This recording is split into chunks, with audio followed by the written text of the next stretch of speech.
que disse. Nesse momento, o Ars avista os órfãos de antes, e eles revelam que a garota chamada Charlotte foi capturada. Um breve olhar no passado de Charlotte mostra o quão difícil foi a vida dela. Ela era apenas uma criança, mas nem conseguia se lembrar da última vez que chorou. Enquanto ela olha para uma garotinha feliz, ela se pergunta se a última vez que chorou foi quando percebeu que não tinha paz. As coisas só pioraram para ela conforme crescia. Ela era pobre e sem teto, então as pessoas a tratavam mal. Ela se pergunta se chorou pela última vez quando percebeu que era menos que humana. Ela desiste de tentar se lembrar e só se pergunta por que nasceu em primeiro lugar. Voltando ao presente, Charlotte é chutada pelos capangas implacavelmente por dificultar o trabalho deles. Eles ficam desapontados ao ver que ainda não conseguem fazê-la chorar, então a chutam mais. O traficante de escravos os lembra de não machucar o rosto dela porque ele já tem um comprador para ela, e ele não quer ficar mal com um cara mau. Os capangas descobrem que ela tem um monte de dinheiro, então Charlotte tenta pegá-lo de volta, acaba pagando o preço. Charlotte estava tentando pegar o dinheiro de volta para os órfãos, mas o traficante explica que não há esperança para ela. Mesmo que ela escapasse, ela estaria voltando para uma vida de miséria. Ele recomenda que ela apenas aceite que a vida dela acabou e diz para ela culpar os pais por abandoná-la. Nesse momento, todos os capangas ficam assustados quando Reed invade. Ele facilmente derruba um monte de capangas e Charlotte se pergunta por que eles vieram. O traidor diz a eles que eles têm coragem de invadir, mas ele fica chocado quando o Ars de alguma forma sabe o nome dele. O cara percebe que o Ars é um nobre pelo jeito que ele está vestido, mas ele se recusa a deixar Charlotte ir livre. Ele explica que ela é apenas mercadoria, e nobres como o Ars e a família dele são os que compram secretamente. Ele espera que o Ars, como nobre, entenda, mas isso só deixa o Ars ainda mais chateado. Charlotte quer que o Ars fique fora dessa situação, já que ele mal a conhece, mas o Ars tem pensado em algo desde que se conheceram. Ele tem tentado descobrir por que os olhos dela estão tão vazios e finalmente percebeu que a estatística de ambição dela é apenas 1. Ambição se refere às esperanças pessoais de alguém para si mesmo. Representa um desejo de melhorar, tenacidade e esperança para o futuro. Charlotte acabou de vencer, o que significa que ela desistiu do futuro dela. O traidor dá uma boa risada ao apontar novamente que ela é apenas uma escrava. Então, é claro, ela não tem futuro. Esse comportamento enfurece o Ars, que aponta que adultos deveriam proteger o futuro das crianças. Esse cara não só tirou o futuro de Charlotte, mas agora está rindo disso. O Ars atinge seu limite ao dizer que deveria caber a Charlotte decidir o que ela se torna, não a esses capangas. Charlotte então se lembra que parou de chorar porque não ajuda alguém a sobreviver. Ela desistiu de ter sonhos há muito tempo, pois acreditava que os destinos são decididos quando as pessoas nascem. Fechar o coração foi a única maneira que ela encontrou de se proteger do tratamento terrível das pessoas. Ela aprendeu que lágrimas são para os fracos, e em sua vida, fraqueza significa morte. Ela decidiu que só se concentraria em ser forte para sobreviver, o que torna difícil entender por que, de todas as vezes, ela está chorando agora. O traidor cansou de ser legal com o Ars, então Charlotte diz a ele para fugir. O Ars diz a ela para não se preocupar e instrui Reeds a cuidar deles. Os capangas dizem que estão em perigo real agora, mas Reeds joga um deles no chão. Ele explica que eles pagarão o preço máximo por irritar seu Lord Ars, que é a morte. Os capangas estão confiantes de que podem dominá-lo, já que ele está em menor número, mas Reeds facilmente derruba um monte deles. Os idiotas até tentam usar magia contra ele, mas isso nem desacelera o Reeds. Reeds fica sobre todos os capangas derrotados, e o traidor o chama de monstro. O traidor diz que não tem outra escolha, então ele chama seu maior capanga. Esse gigante era um comandante de infantaria, mas foi expulso por mau comportamento. Charlotte está preocupada com esse cara, mas o Ars argumenta sobre a habilidade dele e diz a ela para não se preocupar. O cara olha para eles de cima, mas o Hates aponta que ele só pode fazer isso se sair vivo da luta deles. Isso faz o cara atacar Hates imediatamente, mas os talentos de Hates estão em outro nível. Hates rapidamente derruba esse cara, e Charlotte fica chocada, se perguntando quem são esses caras. O traficante explica agora que o chefe do Distrito Canário aprova o tráfico de escravos. O Ars já sabe, então declara que simplesmente vai comprar Charlotte. O traficante tenta recusar, mas Reed aponta que eles podem facilmente tirá-la dele. Isso seria muito pior, pois pareceria ruim para o traficante se ele perdesse uma escrava que já tinha um comprador. Soaria muito melhor se ele simplesmente a vendesse para um comprador que oferecesse mais. O cara relutantemente concorda em deixá-los comprá-la, então o Ars se oferece para levá-la de volta para os amigos dela. Charlotte quer ir a algum lugar primeiro, mas este lugar é na floresta, e o Ars não é muito de fazer trilha. Eles chegam ao lugar, e o nosso fica maravilhado com a vista linda. Este é o lugar secreto da Charlotte, e faz com que todos os problemas que ela enfrenta na cidade pareçam tão pequenos. Este lugar claramente significa muito para ela, então o Ars se pergunta por que ela está mostrando a ele. Ela tem pensado no que ele disse, e se pergunta por que ele quer construir uma cidade onde até pessoas como ela possam viver vidas estáveis. A resposta de Ars é simples, ele gosta de crianças. Charlotte aponta que ele é uma criança, mas Ars explica melhor. Ele sabe que quando uma pessoa está se sentindo para baixo, o sorriso de uma criança pode animá-la. Ars acredita que isso acontece porque o sorriso de uma criança é cheio de esperança. Ter esperança significa estar animado com o futuro, e essa empolgação tem um grande poder. Ars acredita que sorrisos são contagiosos, e o entusiasmo que eles trazem é o que torna a cidade um lugar melhor. Essa é parte da razão pela qual ele quer fazer um lugar onde as crianças sempre possam ter esperança.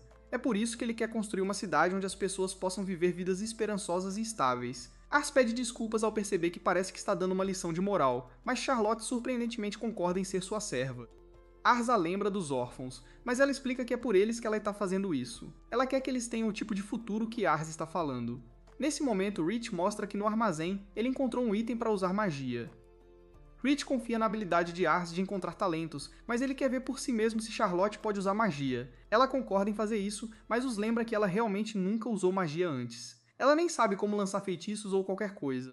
Enquanto Rich explica como para ela, Ars pensa em como ele nunca viu ninguém com aptidão de Rank S para magia. Ars se pergunta o quão poderosa ela é, e Charlotte está pronta para mostrar a ele.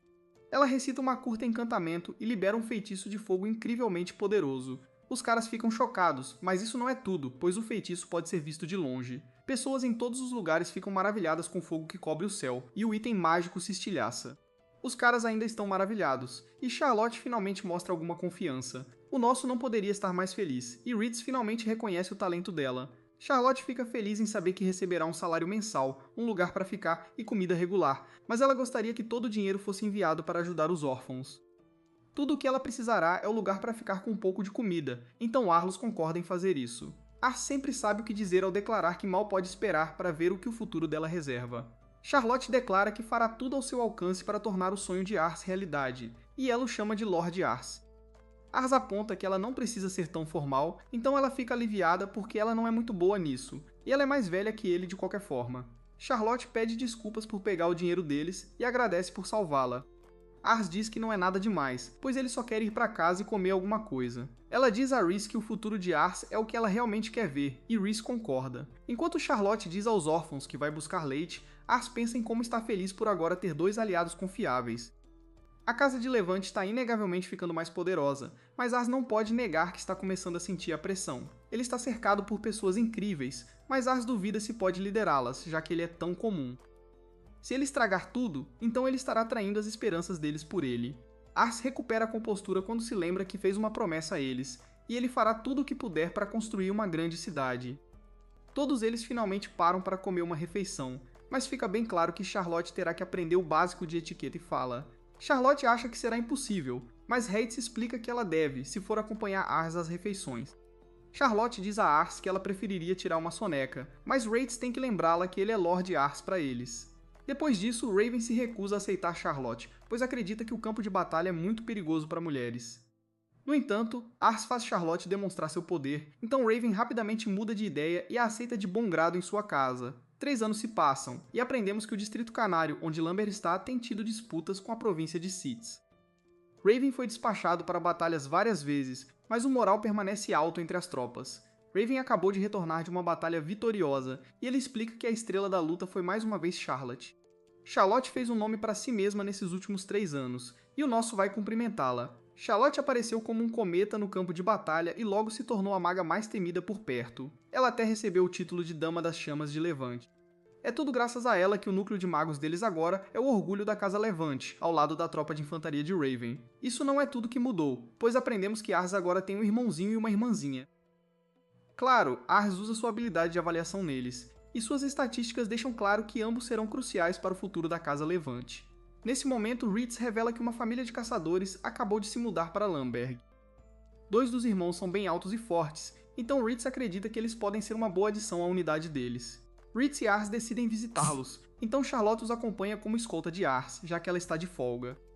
Os 3 são um pouco pesados demais para o pobre cavalo deles, então eles estão viajando mais devagar do que esperavam. Ritz culpa Charlotte por pesá-los, mas ela aponta que ela e Ars juntos não pesam tanto quanto um adulto. Charlotte diz a Ritz para simplesmente cortar e correr, então os dois começam a discutir sobre quem protegerá Ars. Nesse momento, todos ficam impressionados quando 2 caçadores abatem um javali. Ars usa sua habilidade de avaliação e determina que os 2 devem ser os irmãos que eles ouviram falar. Eles têm estatísticas de proeza bem decentes de 67 e 65. O que se chama Gatos tem um potencial de rank para infantaria, e o que se chama Marcos é ranqueado para arquearia. Ars revela que tem um pedido para eles, então eles levam nosso grupo para a casa deles. O pai deles pede desculpas por não ter comida melhor, mas nosso grupo acha delicioso. A carne que eles estão comendo é da criatura que acabaram de pegar. Ars então explica que gostaria que Gatos e Marcos servissem como soldados para a Casa Levante. Rita explica que Ars tem um olho para talentos e ele vê muito potencial nos irmãos. O pai fica maravilhado com Ars, já que ele é tão maduro para a idade. Ars é muito diferente de seu terceiro filho, chamado Russell, que tem mais ou menos a mesma idade, mas o pai o chama de inepto. Nesse momento, Charlotte entrega Russell, que é então pego tentando roubar comida sem cumprimentar os convidados. O pai o força a dizer olá, e eles notam que o garoto tem uma cor de cabelo diferente dos outros irmãos. Nesse momento, Ars casualmente usa sua habilidade de avaliação, sem esperar muito, mas ele fica completamente chocado quando vê a estatística de engenhosidade deste garoto. Tem um potencial máximo de atingir 109, então o nosso compara a alguma lenda. Este garoto poderia se tornar um monstro, e o nosso duvida que ele encontraria uma estatística mais alta em todo o quarto Império de Verão. Suas estatísticas atuais são bem baixas porque ele tem apenas 5 anos, mas com algum treinamento ele seria um ótimo servo. O pai termina de repreendê-lo, mas ele fica chocado quando Ars revela que quer Russell como servo também. O pai acha que o garoto só vai estragar tudo, mas Aerys insiste. Wesley assume o pior quando se trata de lutar, então ele diz que nem pensar o pedido porque ele não quer morrer. Wesley se tranca em seu quarto, e Ritz não pode deixar de comparar isso a quando Charlotte rejeitou o nosso. O pai pede desculpas pelo comportamento tímido do garoto. Ele explica que a mãe dele morreu há 2 anos, então ele tem estado retraído desde então. Ele não está nem perto de onde seus irmãos estavam na idade dele, então o pai tem certeza de que Russell lutaria apenas para sobreviver, muito menos ir para a guerra. Ars revela que os talentos de Russell não são para ser um soldado como os de seu irmão. Os talentos de Russell são da mente. Ele é um estrategista, e sua inteligência incrível será vital para a causa de Ars. Ars vai perguntar a ele novamente, mas o garoto está apavorado, então Ars pede desculpas por ser tão direto. Ele nota que o garoto gosta de livros, então Russell explica que ele só tem um, e sua mãe costumava lê-lo o tempo todo. Russell é um garoto muito deprimido, pois afirma que é ruim em tudo, mas quando ele lê, ele pode esquecer todas as coisas ruins ao seu redor. Ars tem uma ideia e se oferece para levar Russell à biblioteca de sua família, que tem um monte de livros. Ele até deixará Russell levar quaisquer livros que quiser, mas o garoto acha que é um truque para forçá-los a fazer o que eles dizem. Ars insiste que não há pegadinha, então Russell concorda em ir. No entanto, ele exige que seus irmãos venham junto, pois ele ainda tem medo de morrer sozinho. Na casa de Ars, Russell está apavorado ao ser atacado por uma fera feroz. Bars aponta que é apenas o cachorro deles. Charlotte leva os irmãos mais velhos para mostrar os quartéis, então Russell está apavorado que eles o deixaram. Sua atitude muda rapidamente quando ele vê a biblioteca gigante. Aerys vai ter sua lição matinal e deixa o garoto sob os cuidados de Reed. Depois de um tempo, Aerys corre de volta para a biblioteca, esperando que o garoto já não tenha ido embora. Ele chega e descobre que Russell tentou freneticamente ler o máximo de livros que pôde, mas ele se cansou e adormeceu. Ritz revela que Russell foi capaz de aprender novas palavras no instante em que Ritz as definiu, e ele até desenvolveu rapidamente uma profunda compreensão delas. O mais chocante, porém, é que a estatística de engenhosidade de Russell já está disparando após apenas algumas horas de leitura. Os irmãos chegam para ver o garoto inconsciente, e eles não conseguem entender por que ele gosta tanto de livros quando ele nem consegue ler. Isso é uma surpresa para Ars, então os meninos explicam que eles nunca foram ensinados a ler, pois caçadores não precisam disso. Quando Russell acorda, Ars pergunta como ele aprendeu a ler. Russell simplesmente diz que quando sua mãe costumava ler para ele, ele combinava o que ela dizia com as palavras na página. Fazendo isso, ele eventualmente conseguiu ler. Os irmãos apontam que ele era apenas um bebê naquela época, então Russell revela chocantemente que se lembra da maior parte do que aconteceu desde o dia em que nasceu. Ensinar a si mesmo a ler é bem incrível, então Wes decide que não pode deixar um talento como este garoto escapar. R ainda precisa de uma maneira de convencê-los, então Reed tem a ideia de mostrar a eles que existem maneiras de caçar sem o arco. Aerys gosta disso, então ele diz aos irmãos que armadilhas são usadas para caçar em outros países em vez de arcos. Russell leu sobre elas em um livro, mas os outros irmãos estão céticos. Os suínos que eles caçam são animais rápidos e inteligentes, então eles não têm certeza se uma armadilha funcionaria contra eles. Ars explica a Russell que força e resistência não são as únicas armas de uma pessoa. No caso de Russell, é o cérebro dele. R está confiante de que o pai de Russell o reconhecerá se ele criar uma armadilha, mas Russell duvida que ele será capaz de fazer isso. Felizmente, seus irmãos o encorajam a impressionar o pai e se oferecem para ajudá-lo de qualquer maneira que puderem. Russell gostaria de ser útil para seus irmãos, então ele concorda em tentar. Algum tempo depois, o pai deles, Greg, fica chocado ao ver alguma estrutura com um monte de suínos dentro. Greg não entende, então os irmãos explicam que esta é uma armadilha que Russell fez. Russell então diz que se os irmãos fossem para ser soldados, então Greg ficaria sozinho para caçar sozinho, então ele queria facilitar para ele. Russell leu que suínos têm uma tendência a correr para qualquer coisa amarela, então ele usou uma cerca e a pintou de amarelo para atraí-los. Isso não é tudo, pois Russell leu que suínos bebês e mães amamentando odeiam o cheiro de ervas, então ele pendurou algumas ervas para manter mães e bebês longe. Este garoto pensou em tudo, pois ele também fez pequenas saídas caso os bebês ficassem presos lá dentro. Russell queria evitar mirar nos jovens, pois isso poderia causar a extinção do animal. Greg fica maravilhado, pois Russell levou em consideração que seu pai preferiria manter um equilíbrio com a natureza. Os irmãos têm certeza de que seu pai finalmente terá que reconhecer os talentos de Russell, mas eles ficam chocados com a resposta dele. Greg apenas friamente diz aos irmãos de Russell para levá-lo com eles quando partirem no dia seguinte. Russell protesta, mas Greg lhe diz que ele deve sair de casa, e ele pede a Ace para cuidar dele. Isso confirma para Russell que seu pai realmente o odeia. Ele quer que ele saia de casa, e Russell não pode mais ficar com seu pai, então ele não tem escolha a não ser ficar com o nosso a partir de agora.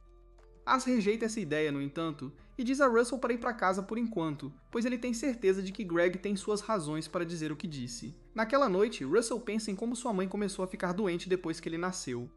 Ele supõe que seu pai o odeia porque ele é a razão pela qual ela morreu. Russell se culpa, e ele tem certeza de que todos também o culpam. É por isso que ele se fecha em seu quarto no aniversário de sua morte. O Russell acha que matou a mãe e que não serve mais para a família, então queria nunca ter nascido. Nesse exato momento, o resto da família Russell sobe sorrateiramente para o telhado. Os irmãos esperam orgulhar o pai como soldados e brindam a mãe. Os irmãos se perguntam por que o Greg falou assim com o Russell, já que a armadilha dele foi incrível. Acontece que o Greg acha que o Russell deveria odiá-lo. Ele não viu o talento e o potencial do Russell, então se considera um fracasso como pai. O Greg quer que o Russell passe o resto da vida num lugar onde seus talentos brilhem. Mas o Russell é gentil como a mãe dele era, então o único jeito de fazê-lo ir embora foi fazer ele odiar e ressentir o próprio pai. Essa é a única forma do Greg se redimir por ter falhado como pai, e ele espera que seus filhos mais velhos consigam apoiar o Russell como ele não conseguiu. O Greg declara que o Russell é seu filho precioso, assim como os outros dois, e vemos que o Russell ouviu tudo. No dia seguinte, o Art chega para levar os irmãos, e todos ficam chocados quando Russell declara com confiança que irá com eles. O Ars aponta que ir com eles significa que ele não verá o pai por um tempo, mas o Russell já sabe. O Greg não diz nada e vai cortar a lenha, então o Russell declara que nunca conseguirá odiá-lo. O Russell vai com Ars porque sabe que não serve para nada em casa. É por isso que ele quer ir estudar e aprender todo tipo de coisa para ser útil para a vila. Ele promete aprender a fazer melhores chapéus e só espera que possam viver juntos de novo quando esse dia chegar. Os dois se emocionam e o Greg promete esperá-lo. Os irmãos agradecem ao Ars, mas o Ars explica que na verdade não se importava se o Russell se tornaria seu servo. O Russell é um talento incrível, mas o Ars se importava mais em ver o laço dele com o pai restaurado. Os irmãos ficam maravilhados com o caráter dele e prometem servir o Ars o melhor que puderem. O Russell também, e o Ars fica feliz em tê-los. Um tempo depois, o Raven fica doente, então o Ars se oferece para liderar o próximo combate. O Ars tem 9 anos agora e diz para o pai que não está em condições de lutar. As coisas ficaram bem ruins, porém então o Raven diz que ele tem que liderar a luta. Aí descobrimos que o governador da missão faleceu, e ele nomeou seu filho mais novo, Vamar, seu sucessor. No entanto, o irmão mais velho, Curran, o acusou de falsificar os documentos. O Curran fez um nome para si mesmo no campo de batalha, então ganhou apoiadores que acreditavam que ele deveria ter herdado o trono. A província da missão estava dividida, e a província vizinha de Sitz aproveitou pressionando a ofensiva. O Ars acha que terá que entrar no campo de batalha em breve, mas o Raven explica que o Ars precisa pensar mais em outra coisa. O Ars fica chocado quando o Raven revela que arranjou o casamento do Ars e esqueceu de contar para ele. O Ars conta a notícia terrível para todos, e explica que acabou de receber uma carta da garota com quem vai casar. A Charlotte o provoca, pois achava que ele casaria com ela, mas não é hora para piadas.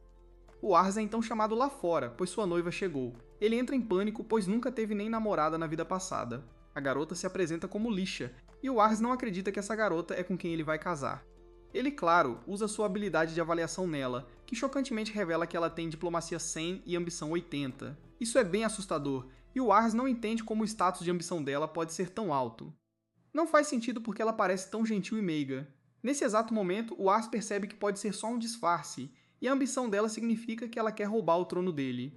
O Raven está muito doente, então o Ars determina que ele é o único que pode impedir o plano maligno dela. o olhar dele a faz corar, então o Ars esquece tudo que pensou e só acha ela adorável. Nesse exato momento, o mordomo da Alicia aponta rudemente que tem um Malk ali, mas Alicia explica que ele é o Ritz.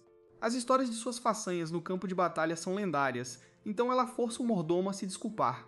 Depois, Alicia é bem-vinda à casa e mostra muito respeito ao se apresentar a toda a equipe. Enquanto comem, Alicia aponta que o Ars tem comida no rosto